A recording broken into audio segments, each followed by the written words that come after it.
Hola a todos y todas y bienvenidos a una nueva edición de Grado 5, una coproducción de Epicentro TV y La República. Y bueno, vamos a empezar con lo que pasó en el Congreso del día de ayer, porque todo estaba listo para debatir y votar el informe de la Comisión de Justicia del Congreso que propone destituir a los 7 miembros de la Junta Nacional de Justicia, pese a que un fallo judicial les había concedido una medida cautelar y le había ordenado al Congreso suspender provisionalmente el procedimiento. La Junta de Portavoces había dicho que de todas maneras iban a proceder con el debate y la votación, estaban totalmente envalentonados y listos para sentarse en el fallo judicial. Sin embargo, apenas empezó la sesión del Pleno, el presidente del Congreso hizo este anuncio. Cumplo con informar que a las 12:13 del día de hoy, la Procuraduría Pública del Poder Legislativo ha presentado una apelación a la medida cautelar emitida por la Tercera Sala Constitucional de la Corte Superior de Justicia de Lima. Señores congresistas, al no haberse presentado los miembros de la Junta Nacional de Justicia en la sesión convocada para hoy, a fin de debatir y votar el informe final en mayoría de la Comisión de Justicia, se reprogramará la citación oportunamente en estricto respeto al debido proceso. Dice que la Procuraduría apeló la decisión del Poder Judicial que ordenaba suspender el procedimiento, o sea que el Congreso finalmente retrocedió y se sometió a la justicia como corresponde, y en consecuencia se levantó la sesión.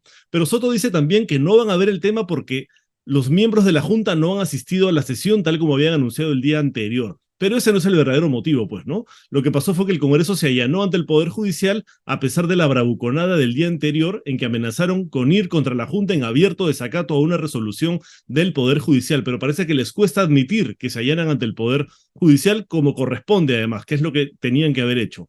Pero eso no fue todo lo que ocurrió ayer. Por la mañana, mientras los congresistas discutían si debían tocar el tema o no, la congresista Patricia Chirinos, quien es la autora de la acusación contra los miembros contra la Junta Nacional de Justicia, y además de innumerables acusaciones más, porque ese ya es como su hobby, denunció ante la Fiscalía de la Nación por los delitos de abuso de autoridad y prevaricato a los jueces de la sala que ordenaron suspender el procedimiento contra la Junta Nacional de Justicia. Ella escribió en su cuenta de Twitter: la decisión de la Tercera Sala Constitucional es a todas luces arbitraria y abusiva. Es claro que interfiere en las competencias exclusivas y excluyentes del Congreso, tal como lo ha establecido el TC en la sentencia 7423. Por ello, he denunciado a los magistrados de esta sala por los delitos de abuso de autoridad y prevaricato, por haber ejercido de manera arbitraria la función de administración de justicia, menoscabando las competencias que la Constitución le reconoce al Parlamento. Patricia Chirinos publicó este tuit a las 11:33 de la mañana, y el documento efectivamente tiene la fecha de ayer. Bueno, con una celeridad totalmente inusitada, 3 horas después nos enteramos que el Ministerio Público había abierto investigación. La medida fue adoptada por la Fiscalía Suprema especializada en delitos cometidos por funcionarios públicos y se abrió contra los jueces Néstor Fernando Paredes Flores, José Luis Velarde Acosta e Iván Alfredo Cabrera Yurisic por los delitos mencionados, abuso de autoridad y prevaricato, y con un plazo de 60 días. Bueno, aquí llama poderosamente la atención la reacción inmediata de la Fiscalía para abrirles investigación a los jueces que suspendieron el procedimiento contra la Junta Nacional de Justicia, porque recordemos que la Junta está investigando a la fiscal de la Nación, Patricia Benavides, y que esa sería justamente una de las razones de esta investigación express que les abrió el Congreso a los miembros de la Junta. Para mayores suspicacias, el fiscal que dirige la sala que les ha abierto esta investigación es Miguel Ángel Vegas Bacaro. ¿Quién es Miguel Ángel Vegas Bacaro? Un fiscal que fue nombrado y puesto al frente de esta sala por la mismísima Patricia Benavides apenas asumió como fiscal de la Nación. O sea que es un alfil de Benavides, quien además tiene varios antecedentes. Estamos hablando del señor Vegas Bacaro. El fiscal Vegas, según la Junta, había sido sancionado en 2017 con 30 días de suspensión y la rebaja de la mitad de su sueldo durante ese tiempo por negligencia inexcusable, por demorar la expedición de dictámenes fiscales en 102 procesos judiciales, algo que vulneraba el derecho al plazo razonable y al debido proceso. Además, entre 2021 y 2022, Vegas Bacaro fue investigado por el despacho de Bersabet Revilla. Recordemos que esta es la fiscal que también investigaba a la hermana de la fiscal de la Nación y que fue removida por esta última. A Vegas Bacaro lo investigaba por presunta colusión agravada y negociación incompatible. La fiscal suprema había pedido autorización al fiscal de la Nación interino de entonces, Pablo Sánchez, para iniciar acciones penales en su contra. Pero en mayo de 2022, un mes y 3 días antes de que Benavides fuera elegida fiscal de la Nación, Pablo Sánchez archivó el caso. Y aquí esto es importante, la resolución de archivo en su parte inferior lleva impresas las iniciales de Liz Patricia Benavides Vargas, quien entonces dirigía el área especializada en denuncias contra magistrados. Tras el archivamiento de la investigación en su contra, en su segundo día como fiscal de la Nación, Patricia Benavides le dio al fiscal superior Vegas el rango de fiscal supremo provisional. Y hoy es quien abre investigación a los jueces que frenaron el proceso del Congreso contra la Junta Nacional de Justicia que investiga a Patricia Benavides. Todo encaja. ¿Y ahora qué va a pasar con la Junta Nacional de Justicia? El Poder Judicial ha ordenado la suspensión provisional del proceso y el Congreso ha apelado esta decisión. Para saber qué viene, tenemos un debate entre la ex ministra de Justicia Delia Muñoz y el abogado constitucionalista Omar Cairo. En esta polémica entre el Poder Judicial y el Congreso de la República, que fue objeto de una demanda competencial, el Congreso va a tener la razón, va a ser reconocido por el Tribunal Constitucional como titular de una serie de competencias que le son propias y que nadie puede inmiscuirse en ellas.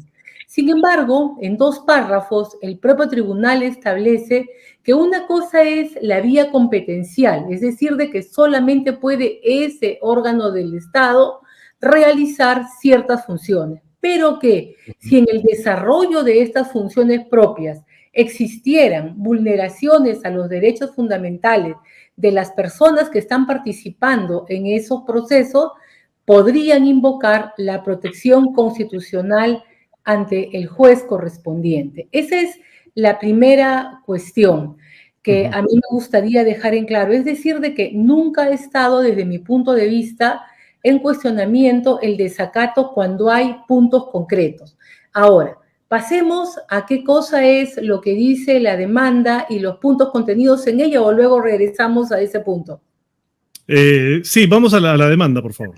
Ok, entonces, la demanda que plantean los señores de la Junta Nacional de Justicia es una demanda bastante amplia, ¿no? Es una demanda que pide que se suspendan los efectos jurídicos del acuerdo adoptado el 7 de septiembre. Esa es una cuestión más o menos específica. Luego, todo lo actuado, se suspenda cualquier acto destinado a votar en el Pleno. Y sobre eso, la sala va a ir analizando. En líneas generales y para ponerlo en simple, sin usar estrictamente las frases que usa el Código Procesal Constitucional, para que un juez te acepte una medida excepcional de protección y tome alguna decisión sobre el particular que tiene libertad para decidir el menú, tiene que hacer un análisis de la irreparabilidad del daño, o sea, si es que los hechos, sin entrar a fondo, son de tal magnitud que le pueden causar a usted un agravio de carácter permanente. La rapidez para tomar esa decisión y, por supuesto, la apariencia de vulneración. ¿Qué cosa es lo que yo encuentro en la resolución que concede las medidas cautelares? Hay un análisis, pero genérico. Hay un análisis bastante amplio y a diferencia, por ejemplo, de lo que uno puede encontrar en uno de los grandes precedentes, que es el caso Tineo, sobre declaración de vulneración de derechos fundamentales en un proceso parlamentario, acá se opta por la suspensión total, suspéndase todo acto, cuando sí estamos en una fase de forma de evaluación de primera instancia, prima facie, como decimos. De repente, desde mi punto de vista, siendo mucho más coherentes, debieron entrar a donde estaba el punto de la vulneración. No les concedieron plazo para las defensas, no les permitieron ir con abogado, no les dijeron con claridad cuáles eran los hechos imputados, ¿no? Que son los temas que el Tribunal Constitucional ha desarrollado en otras sentencias como garantías del debido proceso. Y declarar o la nulidad o la afectación de ciertos actos. Y desde mi punto de vista, la suspensión hasta que se resuelva el fondo es una salida que me parece no va acorde con la protección concreta que exigen los derechos fundamentales, ¿no? Porque también, o sea, no está acá en discusión si el Congreso puede o no juzgarlos. o puede llevarlos a un proceso de acusación constitucional, que me parece son los grandes temas que se tienen que discutir en sede parlamentaria. Sin embargo, la sala en uno de los puntos sí señala un tema de fondo en su análisis, diciendo de que esta investigación que se está haciendo en realidad debería ser una denuncia constitucional y la medida cautelar no está destinada para realizar análisis de temas de fondo, ¿no? Entonces, aquí señalo la primera parte de mi intervención. ¿Qué dice la sentencia del TC en el proceso competencial entre las siguientes partes? En el proceso competencial dice que, que no se puede interferir en las facultades y en las potestades del Congreso. Y eso es impecable. Eso quiere decir que un juez no puede anular el nombramiento de un defensor del pueblo porque le parece al juez que ese señor no es idóneo. El juez puede tener mucha ilustración, puede tener la razón, pero la competencia de decidir quién es defensor del pueblo es del Congreso. Eso no puede hacer, no puede corregirlo un juez. Es una decisión política. Exactamente. Lo que sí puede hacer es que si es que ha nombrado a esa persona como defensor del pueblo, discriminando a otras, entonces ese nombramiento es nulo, porque está teñido de la discriminación. Entonces, eso está muy claro. En opinión del Congreso, la resolución cautelar que ordena la suspensión del acuerdo que encarga la investigación sumaria y de todos los actos posteriores, incluida la sesión de hoy día, se sustenta en que el Congreso, con ese acuerdo, habría afectado en apariencia, como explicó muy bien la doctora Delia Muñoz, derechos constitucionales de mi patrocinada y de los otros magistrados. En concreto, el debido proceso y en específico el principio de tipicidad en materia sancionatoria. Este proceso se refiere a lo siguiente. El Congreso lo que hizo, el Pleno lo que hizo es con ese acuerdo que se ha suspendido en la medida cautelar, es encargarle a la Comisión de Justicia una investigación sumaria para determinar si se les remueve o no por haber incurrido en causa grave. ¿Y qué dice la resolución cautelar? Que en apariencia es probable que en la sentencia el juez diga ese encargo es nulo, porque el Congreso sí tiene la facultad por el artículo 157 de remover a los miembros de la Junta Nacional de Justicia por causa grave, pero la condición para hacerlo, como es un proceso sancionatorio, es que una ley establezca qué conductas constituyen causa grave. ¿Qué va a pasar ahora? Porque si el Congreso ha apelado, si la Procuraduría del Congreso ha apelado esta decisión, quiere decir que se somete a el fallo del Poder Judicial y que tiene que esperar ahora que el Poder Judicial resuelva para ver si es que el proceso continúa o no. O sea, todo queda en suspenso todavía, ¿es así? Sí, en la apelación, la nueva sala que va a ver esto puede establecer si anula, si convalida o si anula una parte o precisa algunos aspectos de la resolución. Habrá que ver qué cosa es lo que decide en esta oportunidad el sistema judicial, y el Congreso, desde el momento en el que apela, es de que se está incorporando al proceso y está dispuesto a aceptar los resultados del mismo. Y doctor Cairo, ¿cuánto tiempo podría durar esta apelación para que el Poder Judicial resuelva finalmente? Para responder la pregunta, David, lo que va a pasar, bueno, es cierto lo que dice la doctora, el Congreso se ha sometido a la judicatura, ha apelado. Lo que puede pasar es que en no sé, 1 o 2 meses la sala suprema correspondiente confirme o revoque. Si revoca, ya se podrá citar una fecha, y si confirma, no podrá citarse a ninguna fecha para la sesión de debate y votación hasta que termine el proceso. Pero ojo, el 25 de noviembre es la audiencia del principal, ya no de la cautelar, y en esa audiencia la sala puede sentenciar Y si declara fundada la demanda, ya no va a importar lo que diga la cautelar. Si dice fundada la demanda, esa sentencia se actúa inmediatamente y hasta que no sea revisada por la Suprema, y eso será el año próximo, no podrá fijarse una fecha para una sesión de debate y votación.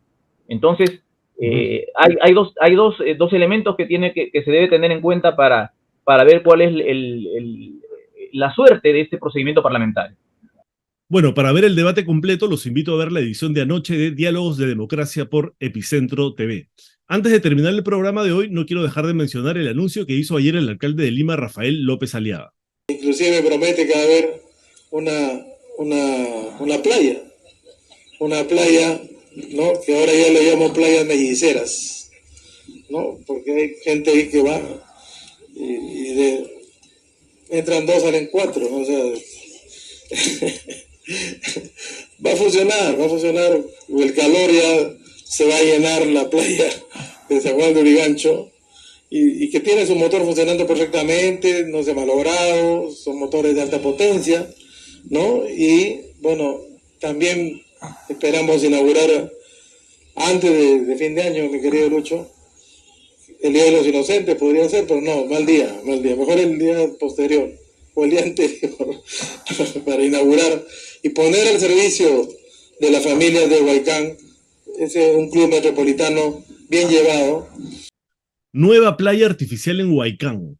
¿Otra piscina con arena, señor alcalde? Sinceramente esperamos que se trate de otra de sus bromas de mal gusto. Y bueno, eso ha sido todo en el programa de hoy. Nos vemos mañana en una nueva edición de Grado 5, una coproducción de Epicentro TV y La República. Chao.